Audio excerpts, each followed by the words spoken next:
Yah has smiled on me. He has set me free. Oh, hallelujah. Yah has smiled on me. He's been good to me. One more time. Yah has smiled on me. He has set me free. Oh, hallelujah.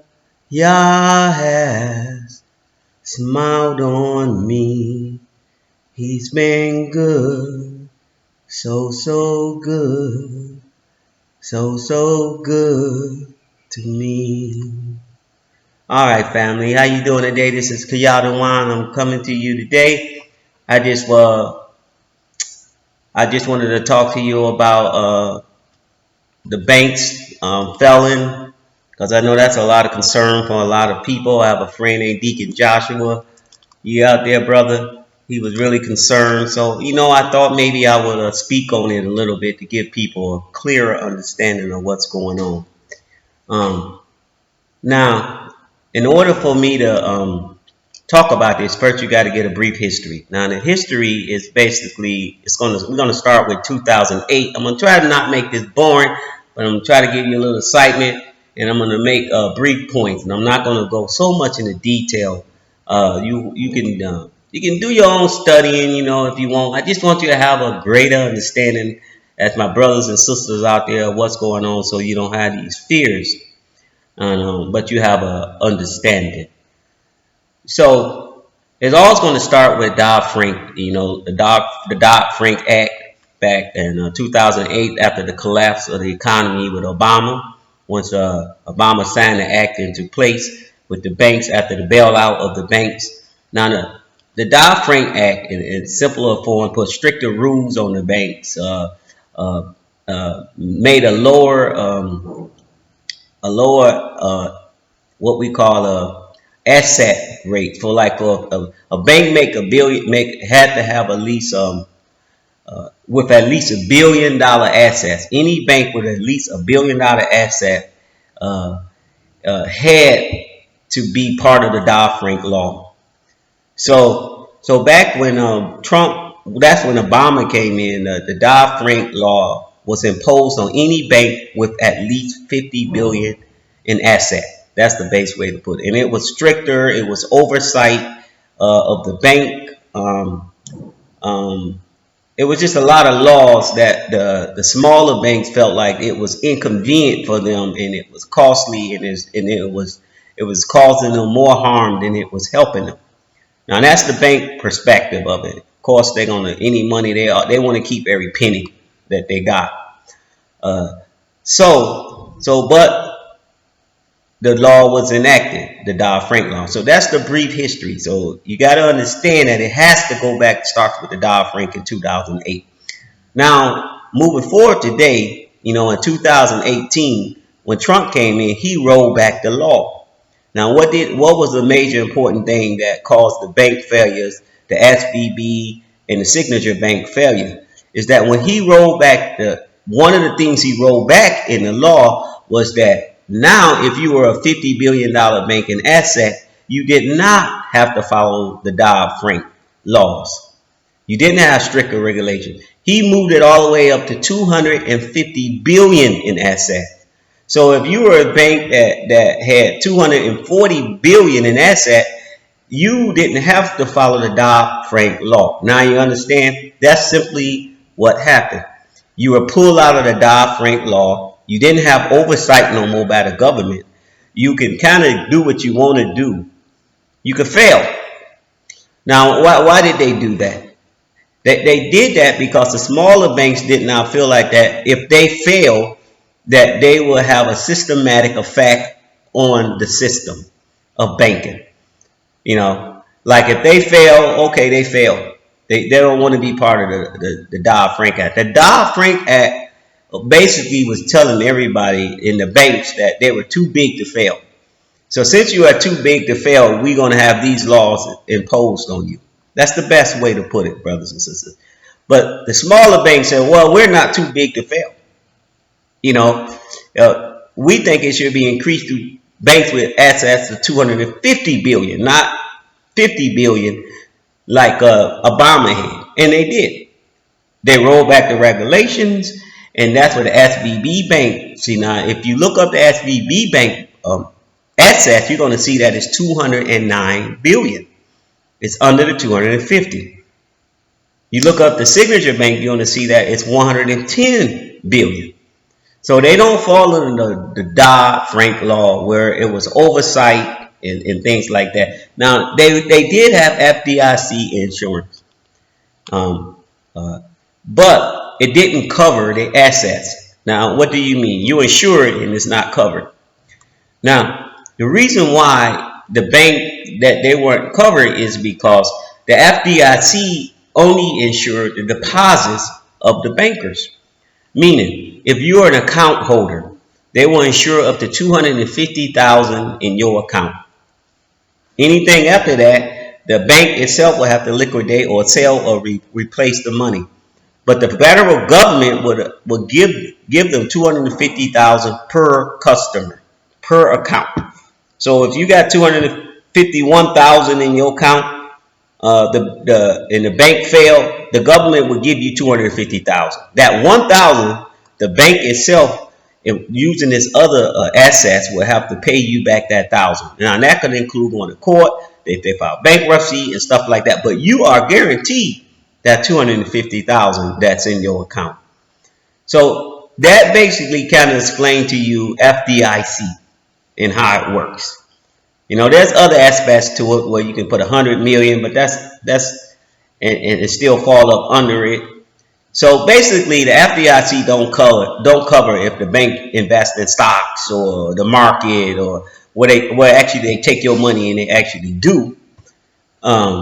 So they're not covered by that, but they are covered up to 250,000 per customer in their bank. So that's basically how it works.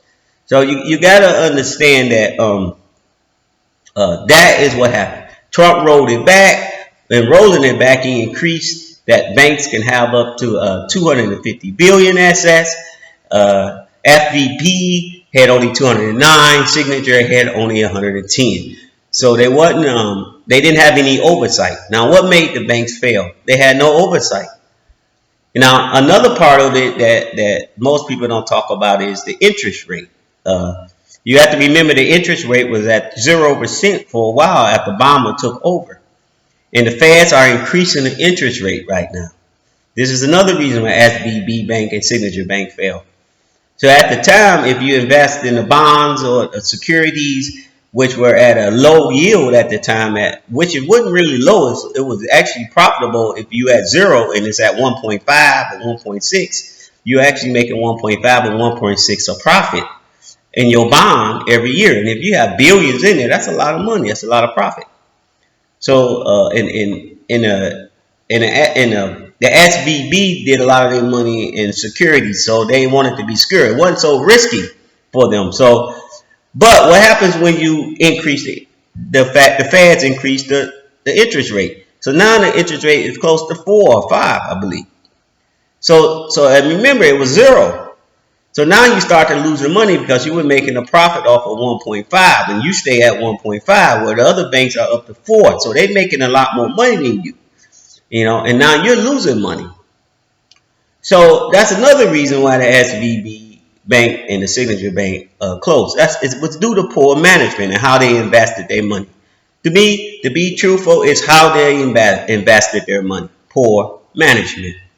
They saw the interest rates raising. They should have immediately took that money out, and they did. They did try to sell a lot of their stocks at one time, I believe, to increase their value, but they should have acted sooner. They should have saw it coming. But that simply comes to poor management. Now, I want to tell you this, brothers and sisters, because I know a lot of you panicking and like, oh, my money is going to not be in a bank, and I'm going to lose all my money. Now, I told you this because if you got 250,000 in the bank and you and you got less than 250,000 in the bank, and you know the bank is FDIC insured, the money is backed right now by insurance, like your house, like your car. You will get your money. If you have over 250,000 in one particular account, then you may have a little concern, but then the bank will probably replace the money, probably. Who knows that if they file bankruptcy, with selling of their assets or forced to sell some of their assets to make sure their customers have money. Now that will go through the court system. So you're fine right now, but now I'm gonna give you my brothers my perspective on what is really happening. Now that is on the surface. Now we always gotta understand as brothers in this truth that everything ain't what it seems. Now, me personally, this is my take on this, is that this is a test.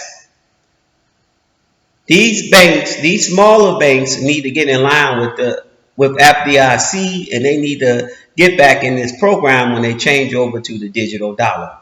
Now, I'm not going to go because I know a lot of you going to say, "Oh, conspiracy theory and all that," but you got to understand a couple of years ago, I think a year and a half ago, Congress put in an act which I will find and put on this thing, making an official digital currency for the government of the United States. Congress did, because Congress will have to do it. So why did they do that? Because they know we're going to eventually go to the digital dollar, and they want to have their own currency in place. They don't want to rely on a private company, or they want the government itself wants to have its own digital currency. Now, throughout the world, they're doing that already. Other countries are doing it. China is doing, Russia is doing, every country is doing, creating their own digital currency. So when we merge into one digital currency, it will all be digital. That's just common sense. So what I'm trying to tell you is this is a test, and it's also to scare all the smaller banks that are under the 250 million billion. That's saying correct. 250 billion threshold, that to make them want to change over and get into the federal program instead of opting out back to opt back in. Do that make sense? Now, if you were a small bank and you saw what happened to SBB and you saw what happened to Signature, wouldn't you want to opt back in to the Dodd-Frank, so you will have a greater security and oversight, and you won't lose your company to the federal government? So this is a fear tactic too, and it will work.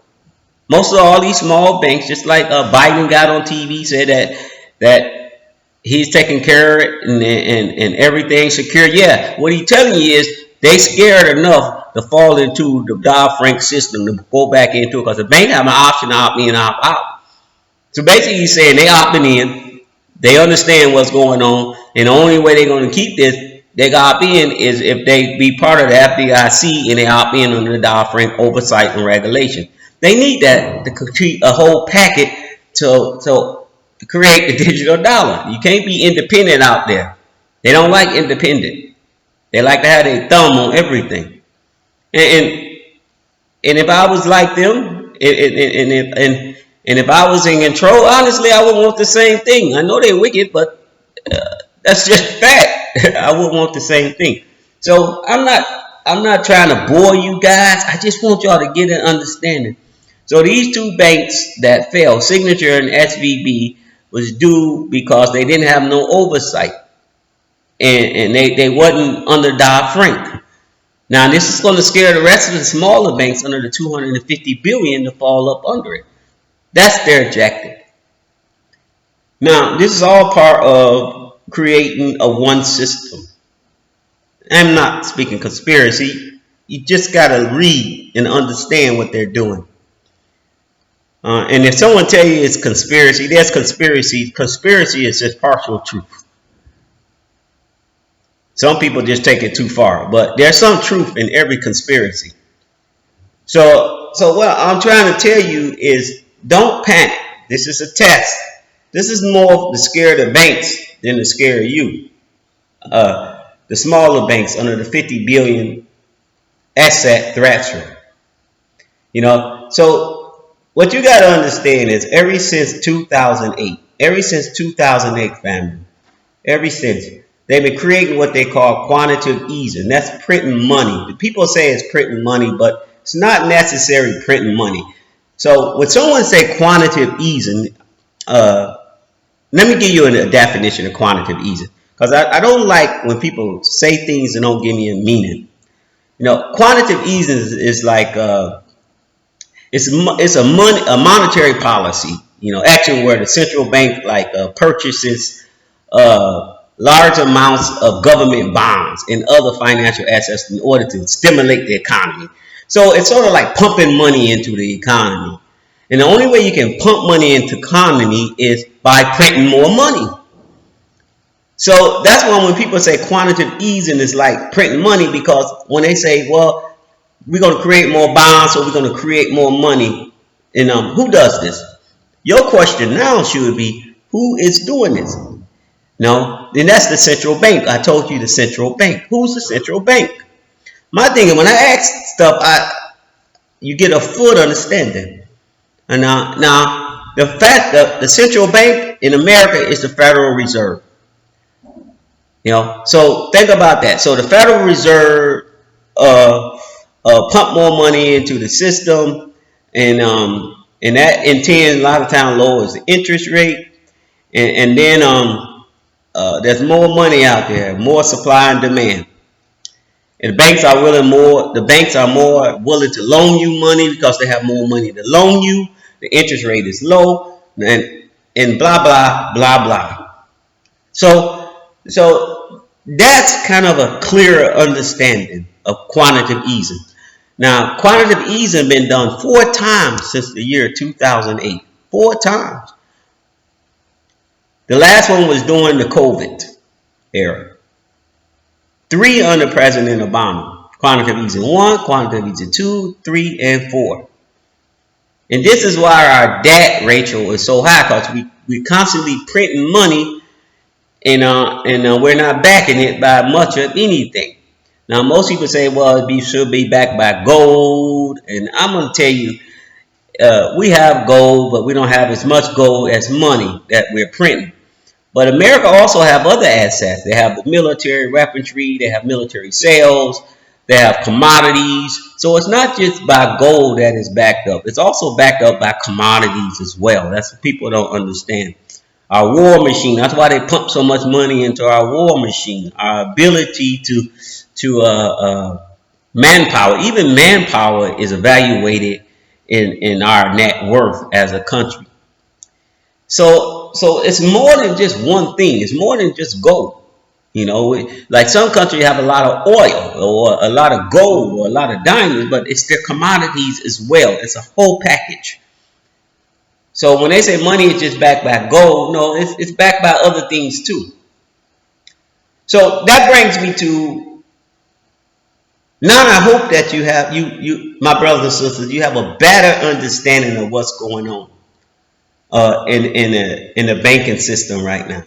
Now I'm going to tell you a little bit about, like I said, it's not conspiracy, but prophecy. Okay?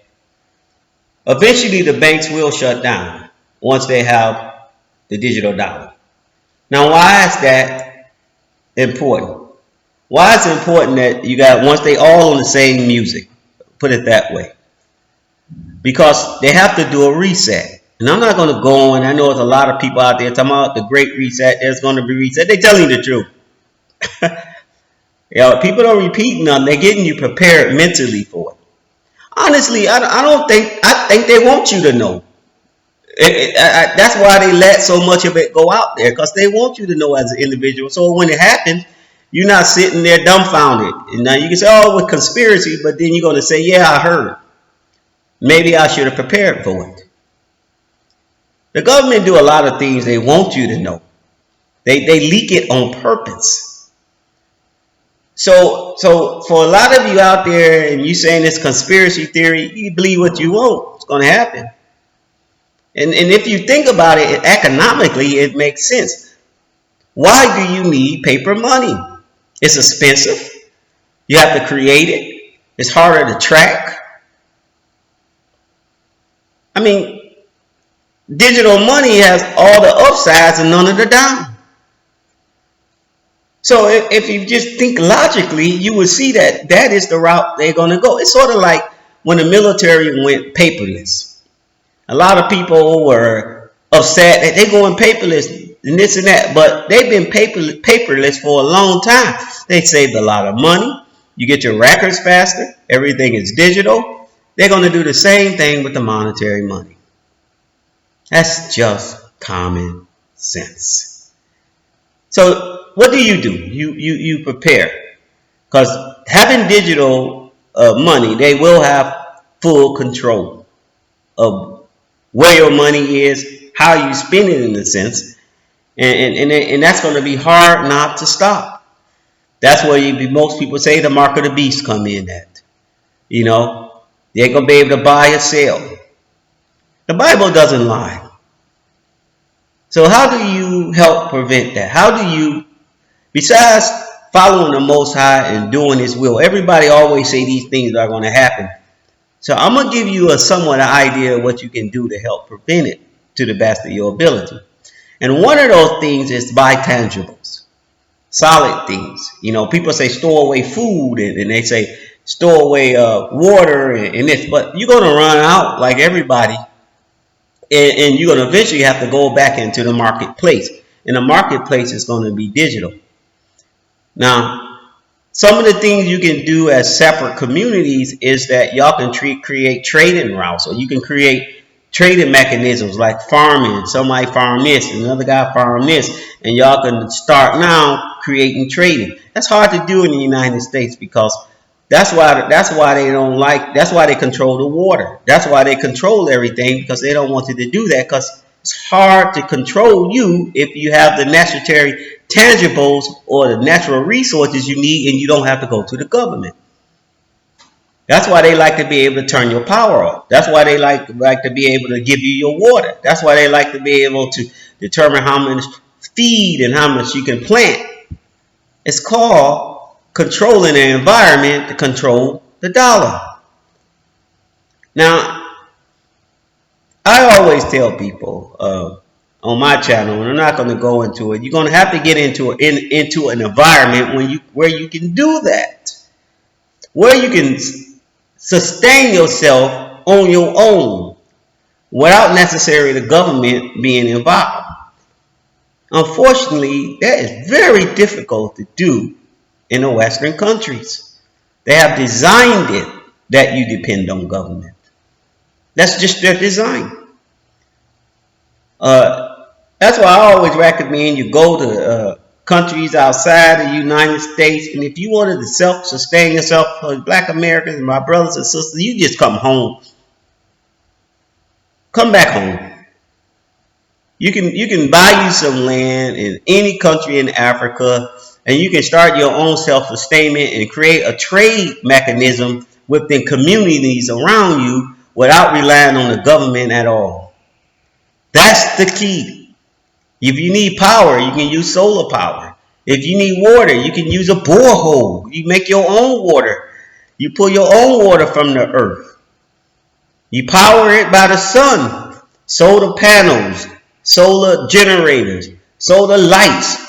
Now, you're not relying on the government for power, and you're not relying on the government for water. And in Ghana, you own your land. So they're not coming to you talking about you ain't paid your yearly taxes. And they can. Someone said, well, they can't take your land if you don't pay your taxes. Yes, they can. It takes a while. That's why they have so many of those companies that will buy and pay your taxes for you, and they wait a period of years. If you don't pay it back, they own the land. You know that? That's how they do that. They pay your taxes for you, and therefore, and after a certain amount of years, if you don't pay them back, they own your land or they own your home. That's the simple way they do it. I'm not going to even complicate it. I can't pay my taxes on my houses. It sit there, I get my warnings from the government. They find that the taxes on land that are old, they pay it for you over the years. They have to wait a certain amount of years, and they own your house. That is how they do it. So yes, you cannot pay your taxes and lose your home, even if you own the house. So what I'm trying to tell you is the simple. I always try to simplify things to the best of what little knowledge I have. So family, just be vigilant. I always say be vigilant. Always be aware. Know a little bit about everything. And never believe what you believe half of what you see and none of what you hear. Anything I'm telling you right now, go back and research. I'm okay with it. You don't have to believe me, but research. In that research, you're going to find that you learn something. Don't find these things so boring when it can affect your life.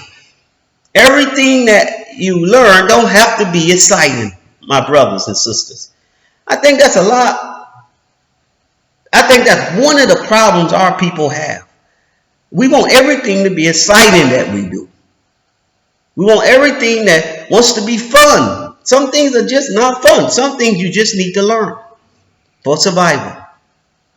You sit down, you take your time, you research, and yes, it's going to be boring. But you learn. Because that boring knowledge that you got is something that's going to help you in the future. It's going to give you a greater understanding. You're not running around confused about things. You understand it. You are vigilant. You are alert. You see the signs. Now, brothers and sisters, I love you enough to tell you we got to stop being lazy. We are lazily intellectuals. If it ain't exciting, it ain't fun, we don't want to do it. It's too much work. We have to stop. We coming to the end times. I believe that, and I'm not going to that. So we have to take our time, and we got to learn. We got to learn on our own. But with that, my brothers and sisters, I love you guys, and this is the only reason that I do this, because I want to help you get a greater understanding. Now, I'm not going to sing to you today when I leave today, but I'm going to let you know that I love you. You are my brothers and sisters. Kel Barakatah, that means I pray for all of you. And I just want you to have a wonderful and safe day. In that, my brother, Yah has smiled on you. Salawam.